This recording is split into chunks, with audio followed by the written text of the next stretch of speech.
Hello, everyone, and welcome to Grow with the Flow podcast. Today, we have our guest, Brad Wolf. He's our repeat guest. He's already been on the podcast earlier. Uh, Brad is a founder of Recruiters Coach. He spent 3 decades in recruiting and staffing industry in various positions. And now, with Recruiters Coach, he is helping recruiting founders find their true potential and scale their business. Welcome to the podcast, Brad. Thanks, man. It's great to see you and to be on as a guest again. Well, pleasure is all mine. The reason that we are meeting up again um, is to talk about productivity. It's a topic that's very close to me. I obsess over it all the time, and I know that a lot of other founders do as well. You've done a lot of work on that front with different founders. Um, so before we go into it, right? Like let me ask, how do you define productivity? Great question. So, man, let me start with the textbook definition of productivity. The textbook definition, which is how most people think of productivity, is the volume of output that you produce. But that doesn't work in the recruiting industry, because in the recruiting industry, you can produce a lot of output that is worthless, right? I'm busy, I'm getting a lot done, but it doesn't result in job placements, right? In which case doesn't really trickle down into productivity. So a more accurate productivity for the recruiting industry is the volume of output produced that's likely to lead to placements now or the future. When you define it that way, a lot of the nonsense and BS that people spend their time on is clearly labeled as unproductive. So that changing the definition is a good start to increasing recruiter productivity. That's fabulous. So I see that there is a lot of focus and obsession over activity matrix, right? Like, hey, how many emails did you write? How many calls did you make? And things like that. And it doesn't necessarily result in higher output. Or rather, a targeted output, right? So how do you separate between the two, right? Like, how do you separate the wheat from the chaff? So I think, activity, first of all, activity metrics are very important. Outcome metrics are very important. You need to track, and tracking tells you the effectiveness of what you're doing. The thing is, those metrics are quantitative, but they don't include the qualitative aspect, which is so important. So for example, Manon, let's say that you have a metric that you want your recruiters to interview 10 candidates a week. So one recruiter may interview 10 candidates, and because they didn't know how to screen well up front for fit, only 2 of them were submittable. They submitted 2. Another recruiter only interviewed 5 candidates, but 4 of them were a fit. Now, in the traditional method of metrics, the first recruiter with 10 is twice as productive. But in the reality of submittable candidates, 4 versus 2, the second recruiter was double productive. So it creates a lot of this whole, it's about going through the motions and getting a lot accomplished is the traditional way people look at things, when in reality, unless you factor in the qualitative, now you look at the number of submittals too, but people keep saying, well, what creates the submittals?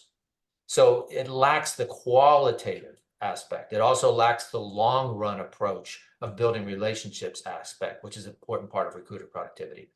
So I'm a big fan of using metrics properly, and you need to have quantitative metrics, but unless you really hit on the quality, you're missing the whole point of recruiter productivity, in my opinion. Sure. So what are some of the qualitative metrics you would advise founders to track? So certainly submittals to interviews.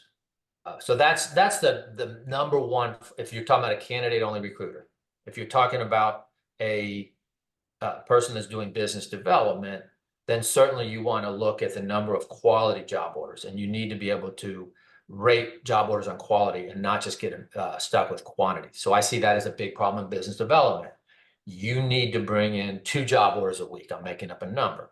Oh, great. Look, I brought in 3. Yeah, but they were all bullshit. They were garbage. So again, you need to say, we're going to count quality job orders, and here's the criteria to meet a quality job order. So the problem with just going, so that would be, so I think you're saying the number of submittals to client interviews is a big one. Okay. That's going to be, so you have fewer metrics, but that's really the qualitative one. Right. The number of referrals.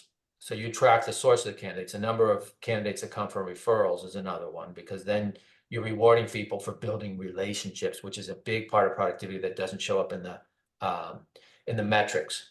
So you're not getting away, you're not discarding all the quantitative metrics, but you're saying, look, let's not just encourage people to create a lot of output. Let's really look at quality of the output as well. Makes sense. Makes sense. Now, let's put ourselves in the shoes of a young founder, right? Like, and what would you advise, right? Like some of the key concepts that they should keep in mind when they are optimizing for productivity of their team? So when you want people optimizing for productivity, you're really looking at a number of factors that are key. One of them is, and there's a lot of them, but let me just hit on some of the highlights, some of the main ones. Number one, you really need to focus on daily high productivity habits. And I'm really going to highlight the word habits, because at the end of the day, it's habits that drive consistent behavior, not force and rules.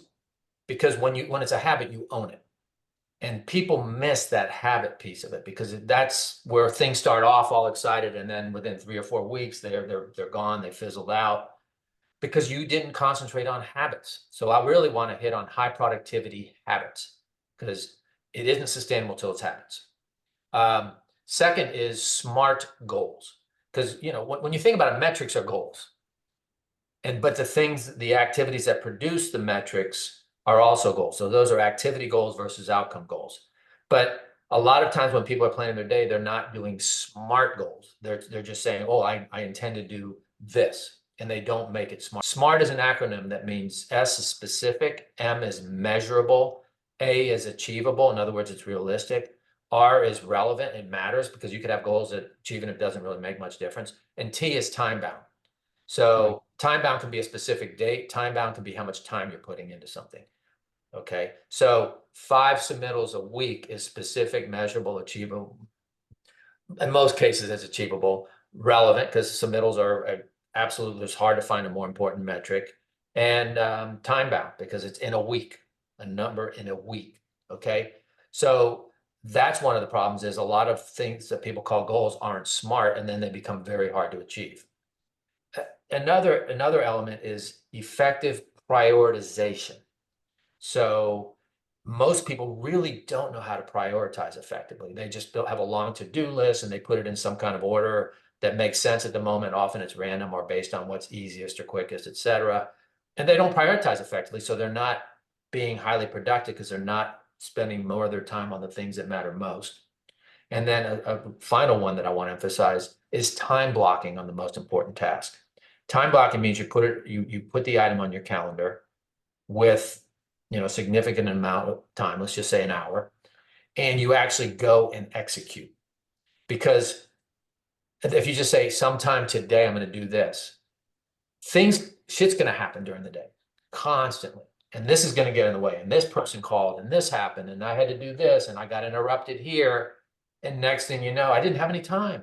The time just got away from me. So time blocking is a fundamental, think of it as a commitment, like an interview or a client visit or whatever you want to call it. It's that important. So those are some of the real concepts that I think are fundamental concepts to high recruiter productivity. And I emphasize recruiter because I don't care. Yeah, I'm not so concerned about productivity in general. The recruiting industry is different in a lot of ways. So I'm really interested in recruiter productivity, as opposed to just what the society in general calls productivity. One of the challenges with recruiters, right, is the context switching, right? So there is just so many things that you have to do, right? Like you are sourcing, you're talking to candidates, you are talking to hiring managers, you're talking to managers, And there, you said it, right? Like there is in this business, there is constant interruption because you are in people business. It's not predictable. And this is, recruiting is a high stakes game, right? So hiring manager, candidates, everybody is very invested, and probably have a lot of anxiety around it. And your job is to manage this madness, right?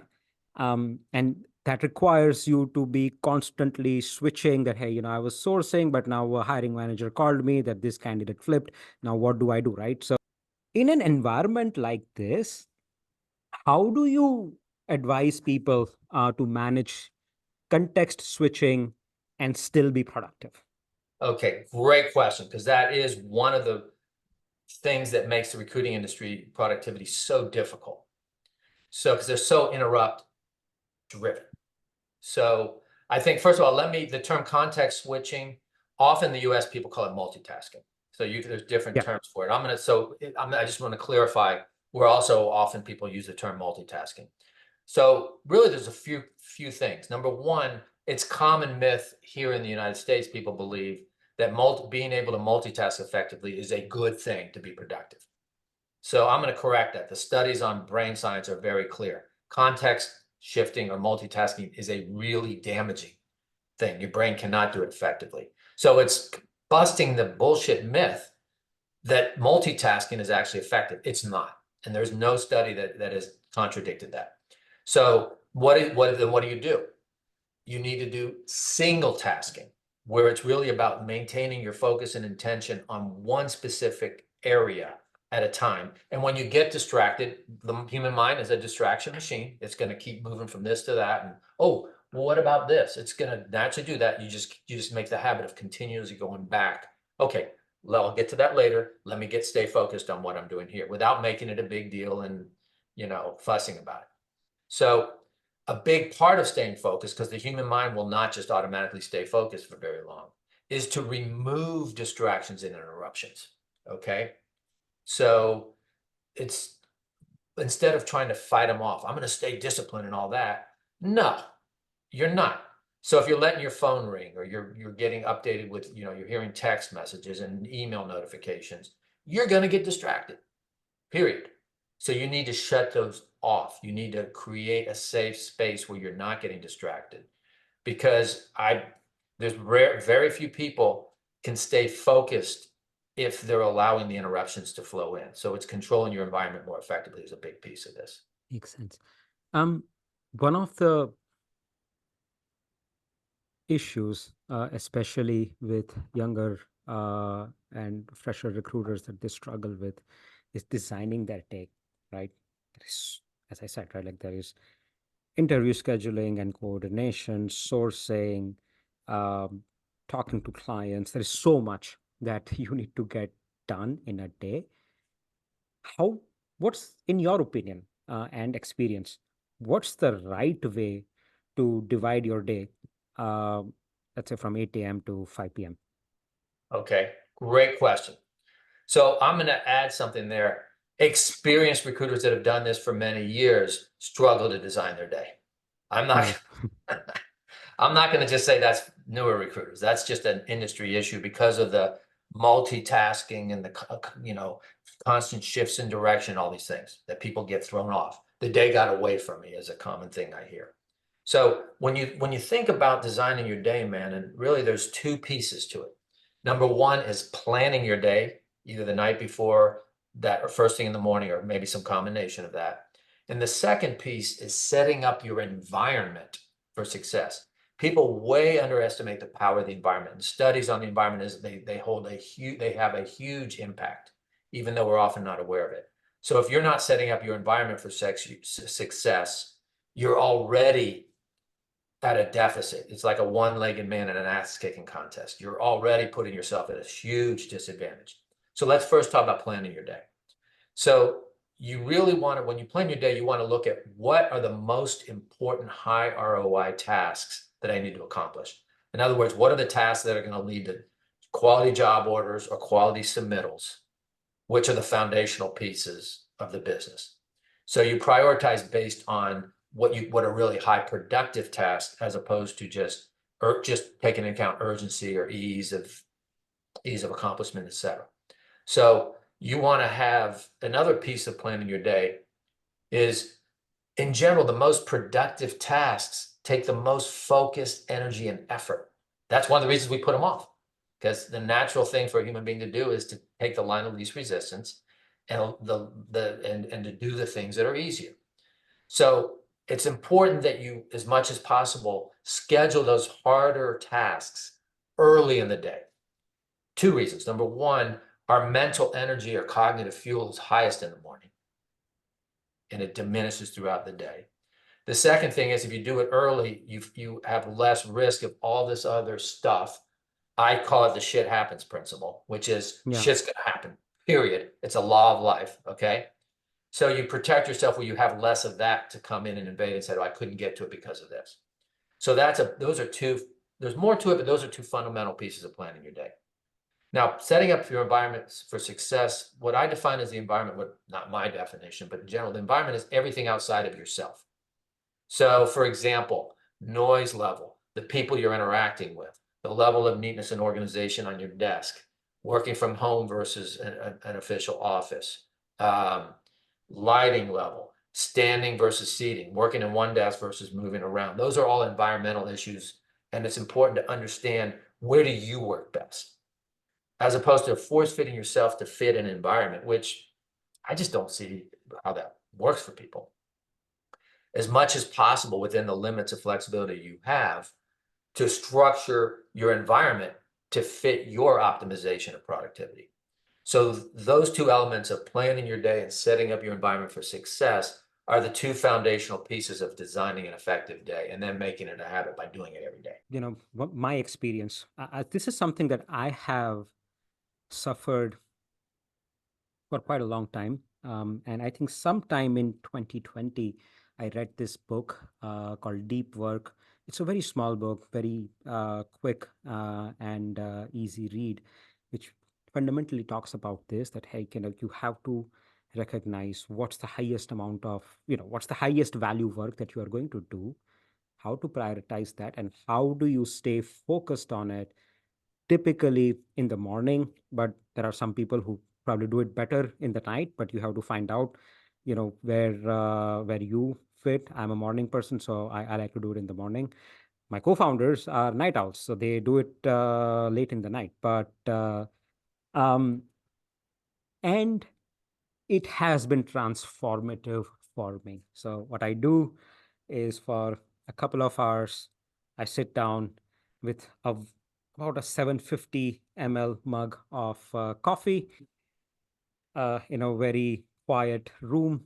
And I have a desk that I get direct sunlight on in the morning. And that's my zone. That's where I spend my first 2-3 hours. That is where I get 70% of my daily work done. After that, there's just Slack and email. And after that, I just don't know where my day goes, right? Like, I'm just, fighting fires, responding to people, um, just operations, right? Like, doing stuff that you need to do.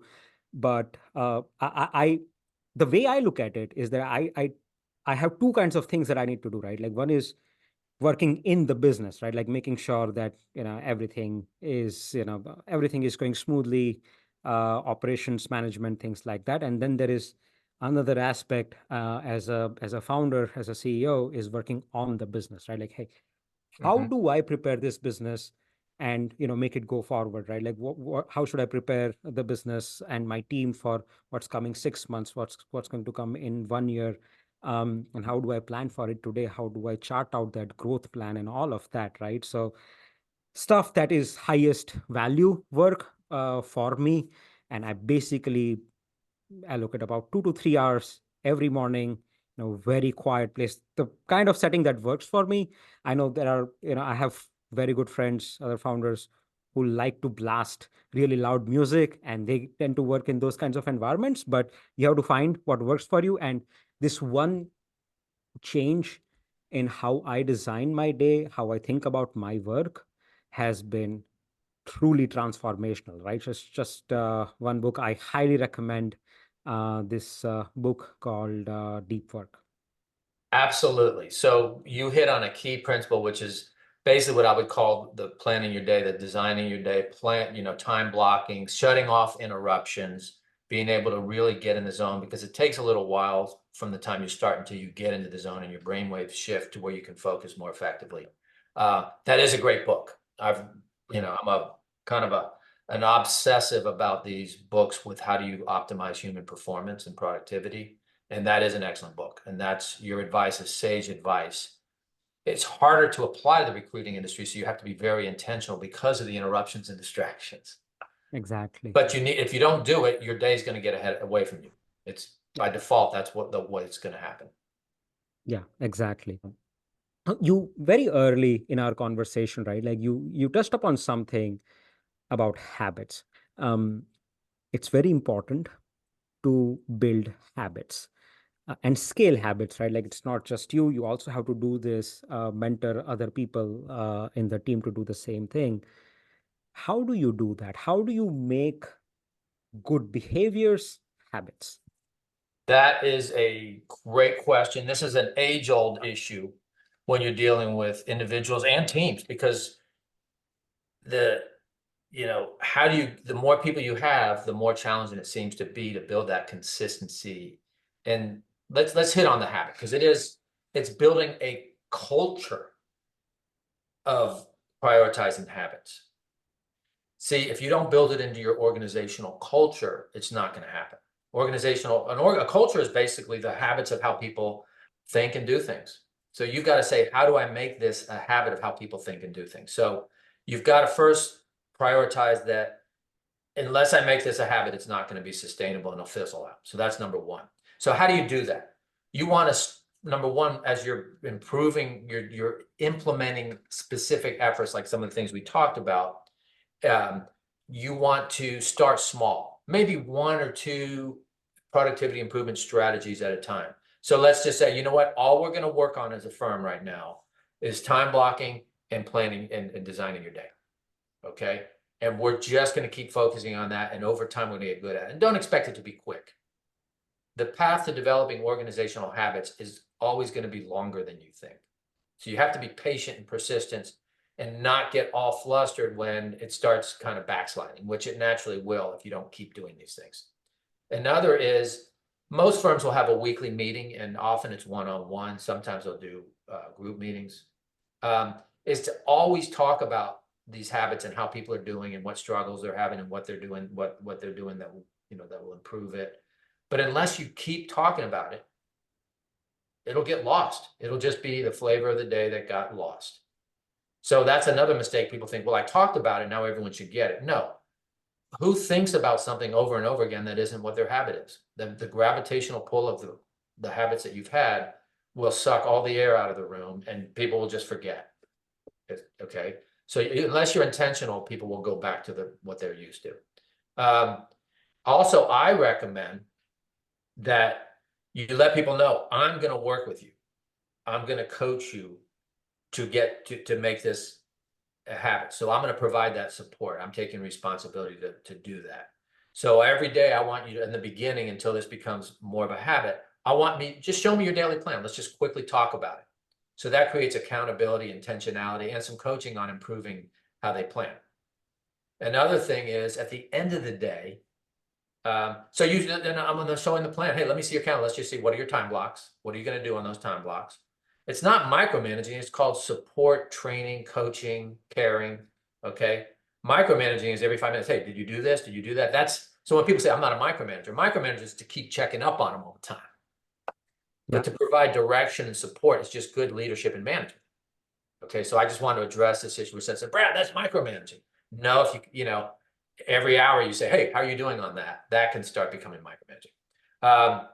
And then at the end of the day, look, just send me a quick email of what you did, how you did on your plan and what you're going to do tomorrow to improve. And it's not about being perfect. It's the good, bad, the ugly. Awareness changes everything. When people are aware and they think about it, and they say, you know what, I didn't do this. I got caught up in that. Okay, here's what I'll do tomorrow. You're building the habitual repetitions that are needed for them to change their mental habit of this is how I work. And then the other thing, which may not be popular with some people in the audience, but it's the truth, the leaders need to walk the walk and practice what they preach.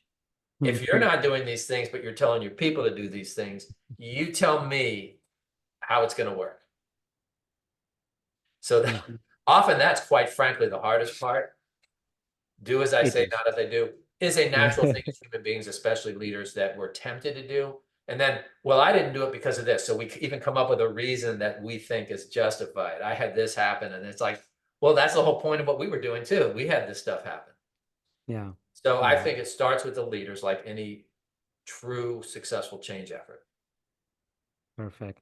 Yeah, you're very right about that. One thing that that can be very helpful, uh, and I'm just straight up borrowing this from software engineering culture, right? So in software engineering, what you do is you have a stand-up meeting. So these meetings are called stand-ups because you don't sit down. So it's going to be super fast, where you just update your entire team about what you achieved yesterday and what you're planning on achieving today. It brings accountability, and it also forces you to reflect, hey, I was busy the whole day, but what did I actually produce? Right. And once you start thinking about that, it forces you to, kind of do better prioritization and block your day according to the priority, right? Like, hey, this is the highest impact thing that I can do today. Let me do that first thing in the morning and just block out my calendar for that, right? So it reinforces that behavior. I've seen that outside of engineering. We've started doing that in our marketing team, in our sales team, and it has been super helpful, right? Like, it's just everybody gives like a half a minute to 30 seconds to a 1 minute update. The entire meeting gets wrapped up in 10 to 12 minutes, but super effective in terms of bringing accountability and making people realize, hey, I was busy all day, but I didn't really accomplish anything noteworthy. Once you Absolutely. start So that you're applying the realization. same principles. Yeah. And I want to clarify a point. Accountability technically means the person is reporting on what they did. Here's what I did. Good, bad, or ugly. Here's what I did. Okay. Accountability isn't a punishment concept. It isn't a shaming concept. That understand when you're making these efforts, it's going to be tough. People are going to struggle. They're going to backslide. So instead of saying, why did you do this? You said you were, and make it this critical. And often, at least in the US culture, people are taught that unless you're upset, you show them you can't do that. You don't want to create an environment where it's about being perfect. Then when people will hide and make and try to just not share what's going on and what they're struggling with, etc. So you already know you're not going to be perfect. This is about continuous improvement. This is not about perfection. I'm not looking for perfection. In reality, if people apply these principles 80 to 90% of the time, not 100%, they're going to be remarkably more productive and remarkably more satisfied and motivated. Because motivation will emerge from being successful. Motivation isn't just a feeling that you have that makes you want to work. So Yeah. Yeah. It's that feedback loop, right? Like, you do well, in some time it starts reflecting in your numbers, it starts reflecting in your results. You feel good about that, and it just reinforces those good habits, that creating good wins. behavior. Winning Yeah. cures a lot of problems. Losing, Mm. you keep losing, that creates a whole other mess of problems. So yes, Mm. you're setting yourself up for small wins, and you're gonna have losses in the wins. You're not gonna have 100% wins. That's just not realistic. And you don't want to pressure people that they have to be perfect. So I just wanted to cover that this is about, hey, we're all gonna work together, we're gonna struggle together, we're gonna fall together, and we're gonna keep getting back up and keep on improving. If you set that frame with your team, then they don't have to be perfect and bullshit you to try to appear that that they're just so constantly committed and don't lose focus. Perfect. Brad, we already talked about deep work. Any other book, podcast, anything, any media that you would recommend to our listeners about habit forming, about productivity, that has had a lot of impact on your thinking? Yes, so I've done a lot of research. I continue to do research, psychological and brain science research. A really good book is called Atomic Habits, because it really gets down to the simplicity and the reality of what habits come from and the importance of these habits. So without getting too much into the book, that's another very critical type of book that can make a big impact on how and changing the way you think and do things. Because at the end of the day, we talked about it. It's about what you make a habit. That's what really is going to pull you through, rather than what you know or or a big effort you made this week. That's not what's going to pull you through over time.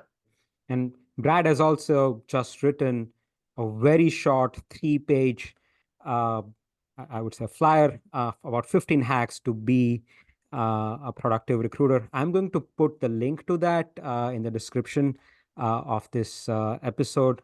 So, you can go and download that for yourself. He talks about a lot of these concepts that we discussed over here. Well, thank you so much, Brad, for being a guest again and spilling the beans on productivity and scaling productivity across the team. If anybody has any questions, how do they reach out to you? So probably the best way, you can contact me on LinkedIn, and Woff. So I guess you can say my name is pronounced Wolf. And think of the big Brad Wolf, Yeah. because that way you'll remember my name more effectively. And of course, you can email me. It's BRAD, Brad, at recruiterscoach, RECRUITERS.com. Brad at recruiterscoach.com. So those are two easy ways to reach me.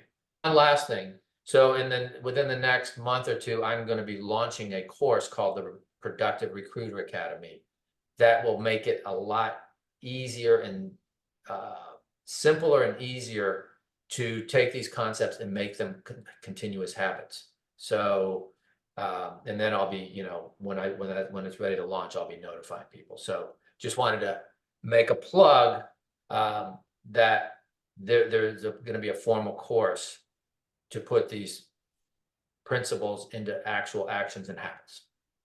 No. Well, thank you so much, Brad. It was a pleasure having you on the podcast. Absolutely. Thank you so much, man. And I really appreciate it.